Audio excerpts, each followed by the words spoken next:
Hi, I'm MC Jessie。大家好，讀你聽2.0。今日我哋繼續讀 Miguel de Cervantes 嘅 Don Quixote 唐吉訶德讀到第8節啦。呢一節咧就叫做 Of the good fortune which the valiant Don Quixote had in the terrible and undreamt of adventure of the windmills, with other occurrences worthy to be fitly recorded。好長嘅個名啊！睇個題目咧，似乎就係要挑戰呢個風車喎，高潮位嚟嘅喎，非常期待。咁上一回咧就講當傑克提啊排除萬難啦，就冇俾到燒書嘅眾人咧，就冷卻咗佢嘅騎士精神啊！佢唔單止咁啊，仲揾到佢個鄰居咧，同佢咧一齊上路添嚇，揾到佢嘅跟班啊，揾到佢嘅隨從咧，侍從 squire 啊，咁啊上路啦，睇下咧佢哋今次有啲咩奇遇啦。跟住我哋交俾 Costa 同大家讀嚟聽。 At this point, they came in sight of 30 or 40 windmills that there are on that plain. And as soon as Don Quixote saw them, he said to his squire, Fortune is arranging matters for us better than we could have shaped our desires ourselves. For look there, friend Sancho Panza, where 30 or more monstrous giants present themselves, all of whom I mean to engage in battle and slay.And with whose spoils we shall begin to make our fortunes. For this is righteous warfare, and it is God's good service to sweep so evil a breed from off the face of the earth. What giants? Said Sancho Panza. Those thou seest there, answered his master, with the long arms, and some have them nearly 2 leagues long. Look, your worship, said Sancho, what we see there are not giants but windmills.And what seem to be their arms are the sails that turn by the wind make the millstone go. It is easy to see, replied Don Quixote, that thou art not used to this business of adventures. Those are giants. And if thou art afraid, away with thee out of this, and betake thyself to prayer while I engage them in fierce and unequal combat. So saying, he gave the spur to his steed Rocinante, heedless of the cries his squire Sancho sent after him.warning him that most certainly they were windmills and not giants he was going to attack. He, however, was so positive they were giants that he neither heard the cries of Sancho nor perceived, near as he was, what they were, but made at them shouting, Fly not, cowards and vile beings, for a single knight attacks you. A slight breeze at this moment sprang up, and the giant's sails began to move, seeing which Don Quixote exclaimed,Though ye flourish more arms than the giant Briareus, ye have to reckon with me. So saying, and commending himself with all his heart to his lady Dulcinea, imploring her to support him in such a peril, with lance in rest and covered by his buckler, he charged at Rocinante's full escallop and fell upon the first mill that stood in front of him. But as he drove his lance point into the sail, the wind whirled it round with such force that it shivered the lance to pieces.Sweeping with it horse and rider, who went rolling over on the plain in a sorry condition.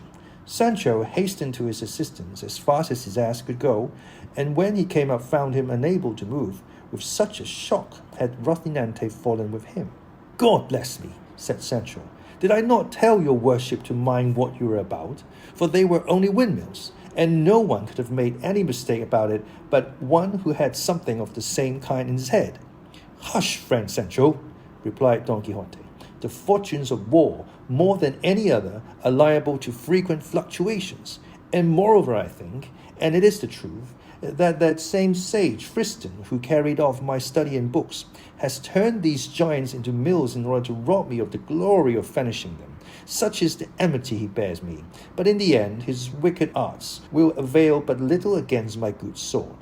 God order it as he may, said Sancho Panza.And helping him to rise, got him up again on Rocinante, whose shoulder was half out. And then, discussing the late adventure, they followed the road to Puerto Lapiz. For there, said Don Quixote, they could not fail to find adventures in abundance and variety, as it was a great thoroughfare. For all that, he was much grieved at the loss of his lance, and saying so to his squire, he added,I remember having read how a Spanish knight, Diego Perez de Vargas by name, having broken his sword in battle, tore from an oak a ponderous bough or branch, and with it did such things that day, and pounded so many Moors, that he got the surname of Machuca, and he and his descendants from a day forth were called Vargas y Machuca. I mention this because from the first oak I see I mean to rend such another branch, large and stout like that, with which I am determined and resolved to do such deeds that thou mayest seem thyself very fortunate in being found worthy to come and see them, and be an eyewitness of things that will with difficulty be believed. Be that as God will, said Sancho. I believe it all as your worship says it, but straighten yourself a little, for you seem all on one side, maybe from the shaking of the fall. That is the truth, said Don Quixote, and if I make no complaint of the pain, it is because knights errant are not permitted to complain of any wound, even though their bowels be coming out through it. If so, said Sancho, I have nothing to say, but God knows I would rather your worship complained when anything ailed you.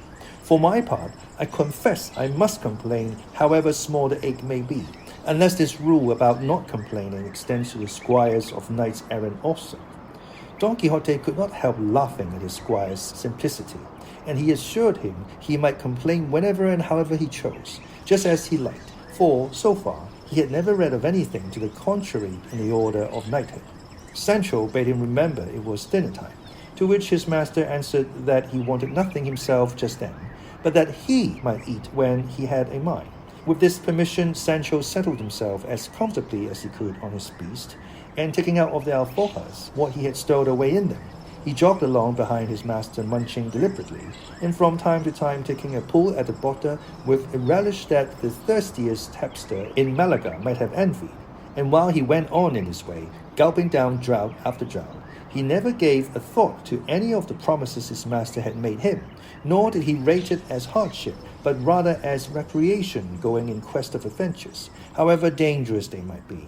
Finally, they passed the night among some trees, from one of which Don Quixote plucked a dry branch to serve him after a fashion as a lance, and fixed on it the head he had removed from the broken one.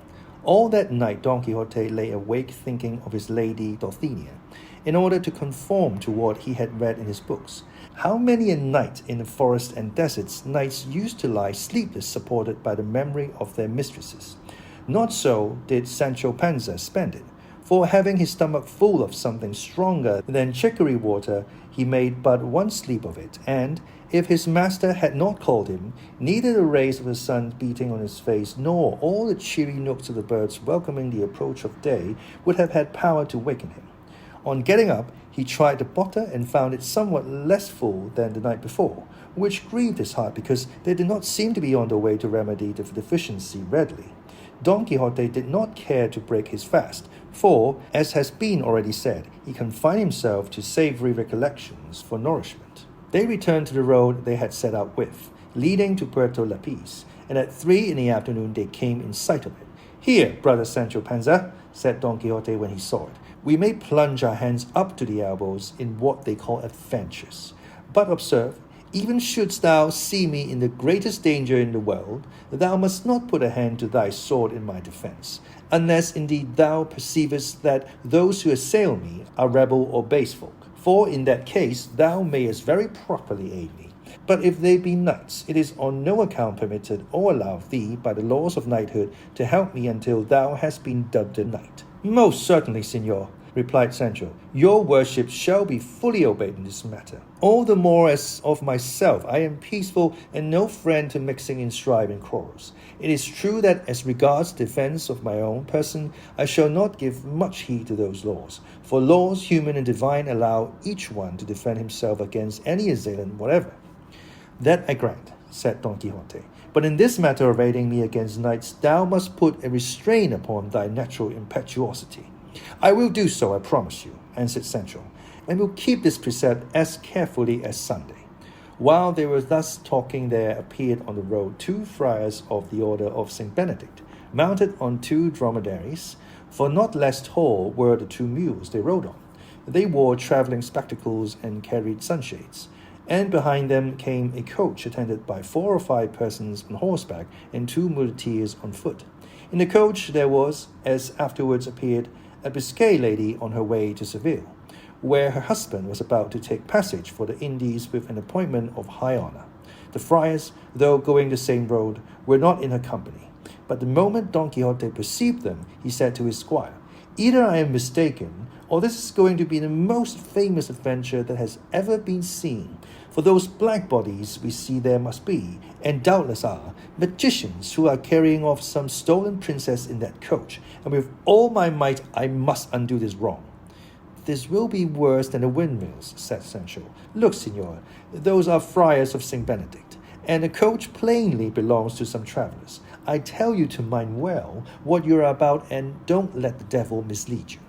I have told thee already, Sancho, replied Don Quixote, that on the subject of adventures thou knowest little. What I say is the truth, as thou shalt see presently. So saying, he advanced and posted himself in the middle of the road along with the friars were coming, and as soon as he thought they had come near enough to hear what he said, he cried out loud, "Devilish and unnatural beings, release instantly the high-born princesses whom you are carrying off by force in this coach, else prepare to meet a speedy death as the just punishment of your evil deeds." The friars drew rein and stood wondering at the appearance of Don Quixote as well as at his words, to which they replied, "Signor Caballero, we are not devilish or unnatural, but two brothers of St. Benedict following our road, nor do we know whether or not there are any captive princesses coming in this coach." "No soft words for me, for I know you, lying rabble," said Don Quixote. And without waiting for a reply, he spurred Rocinante and with levelled lance charged the first friar with such fury and determination that if the friar had not flung himself off the mule, he would have brought him to the ground against his will, and sore wounded, if not killed outright. The second brother, seeing how his comrade was treated, drove his heels into his castle of a mule and made off across the country faster than the wind. Sancho Panza, when he saw the friar on the ground, dismounting briskly from his ass, rushed towards him and began to strip off his gown. At that instant the friar's muleteers came up and asked what he was stripping him for. Sancho answered them that this fell to him lawfully as spoil of the battle which his lord Don Quixote had won. The muleteers, who had no idea of a joke and did not understand all this about battles and spoils, seeing that Don Quixote was some distance off talking to the travellers in the coach, fell upon Sancho, knocked him down, and leaving hardly a hair in his beard, belaboured him with kicks and left him stretched breathless and senseless on the ground, and without any more delay helped the friar to mount, who, trembling, terrified, and pale, as soon as he found himself in the saddle, spurred after his companion, who was standing at a distance looking on, watching the result of the onslaught. Then, not caring to wait for the end of the affair just begun, they pursued their journey, making more crosses than if they had the devil after them. Don Quixote was, as had been said, speaking to the lady in the coach. "Your beauty, lady mine," said he, "may now dispose of your person as may be most in accordance with your pleasure. For the pride of your ravishers lies prostrate on the ground through this strong arm of mine. And lest you should be pinning to know the name of your deliverer, know that I am called Don Quixote of La Mancha, knight-errant and adventurer, and captive to the peerless and beautiful lady Dulcinea del Toboso. And in return for the service you have received of me, I ask no more than that you should return to El Toboso, and on my behalf present yourself before the lady and tell her what I have done to set you free." One of the squires in attendance upon the coach, a Biscayan, was listening to all Don Quixote was saying, and perceiving that he would not allow the coach to go on, but was saying it must return at once to El Toboso, he made at him, and seizing his lance addressed him in bad Castilian and worse Biscayan after his fashion. "Begone, caballero, and I'll go with thee, by the God that made me, unless thou quit this coach, slayest thee as art here a Biscayan." Don Quixote understood him quite well, and answered him very quietly, "If thou wert a knight, as thou art none, I should have already chastised thy folly and rashness, miserable creature." To which the Biscayan returned, "I know, gentleman, I swear to God thou liest, as I am Christian. If thou droppest lance and drawest sword, soon shalt thou see thou art carrying water to the cat. Biscayan on land, hidalgo at sea, hidalgo at the devil, and look, if thou sayest otherwise, thou liest." "You will see presently," said Arages, replied Don Quixote, and throwing his lance on the ground, he drew his sword, braced his buckler on his arm, and attacked the Biscayan, bent upon taking his life. The Biscayan, when he saw him coming on, though he wished to dismount from his mule, in which, being one of those sorry ones let out for hire, he had no confidence, had no choice but to draw his sword. It was lucky for him, however, that he was near the coach, from which he was able to snatch a cushion that served him for a shield. And they went at one another as if they had been two mortal enemies. The others strove to make peace between them, but could not, for the Biscayan declared in his disjointed phrase that if they did not let him finish his battle, he would kill his mistress and everyone that strove to prevent him.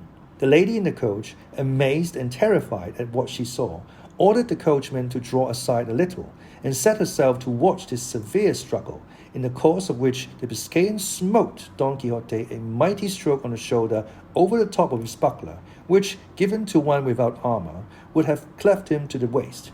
Don Quixote, feeling the weight of this prodigious blow, cried aloud, saying, "O lady of my soul, Dulcinea, flower of beauty, come to the aid of this your knight, who, in fulfilling his obligations to your beauty, finds himself in this extreme peril."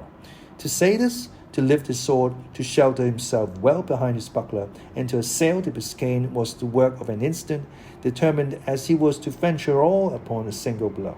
The Biscayan, seeing him come on in this way, was convinced of his courage by his spirited bearing, and resolved to follow his example. So he waited for him, keeping well under cover of his cushion, being unable to execute any sort of maneuver with his mule, which, dead tired and never meant for this kind of game, could not stir a step.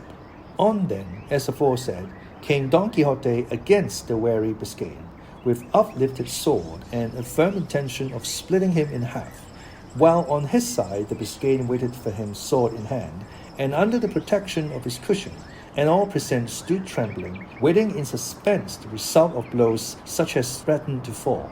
And the lady in the coach and the rest of her following were making 1,000 vows and offerings to all the images and shrines of Spain, that God might deliver her squire and all of them from this great peril in which they found themselves. But it spoils all, that at this point in crisis the author of the history leaves this battle impending, giving as excuse that he could find nothing more written about these achievements of Don Quixote than what has been already set forth.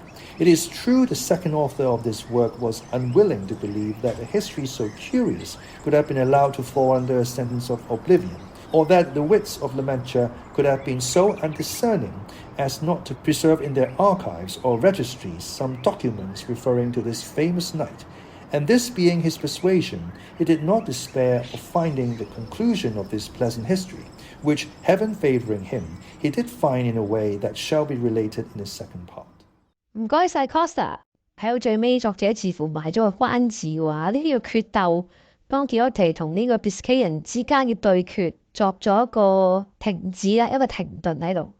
鬥呢個打鬥啦，當然就係Don Quixote佢自己嘅一廂情願啦，佢自己嘅自我感覺良好啦，佢嘅騎士精神作祟啦，包括佢對住風車嘅衝刺啦，都係啦。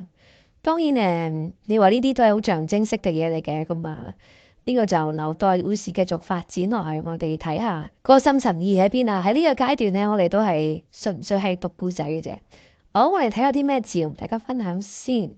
其實都見過噶啦，3個字咧都係名詞嚟嘅。impetuosity I-M-P-E-T-U-O-S-I-T-Y 形容詞就係 impetuous 啦，意思就係 acting or done quickly and without thought or care。Moving forcefully or rapidly， 有兩個解釋嚇。魯莽、莽撞。Dromedary D-R-O-M-E-D-A-R-Y 係一個阿拉伯嘅駱駝，比較適合於騎乘嘅駱駝。